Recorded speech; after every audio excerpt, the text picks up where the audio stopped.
Assalamu alaikum, kıymetli mekendешler, kayırımlı ağaceler, dostlar. Barыңыздардын бүгүнкү Орозо Айт майрамыңыздар кут болсун. Бүгүн элим барсын өз коомдук кайрылуу фондунда жакшы самалык, жакшы күн.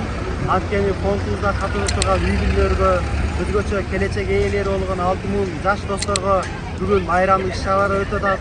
Өзгөчө ушул балдарыбызга белектерин даярдаган кайрымдуу ага-эжелерге, азык-түлүк башчыларына себепчи болгон кайрымдуу ага-эжелерге терең ыраазычылык билдиребиз. Ошо менен бирге бүгүн 150 үй бүлөгө азык-түлүк башчылар берилет жана 300 келечек 6000 ээлерине майрамдык белектерибиз таратылат.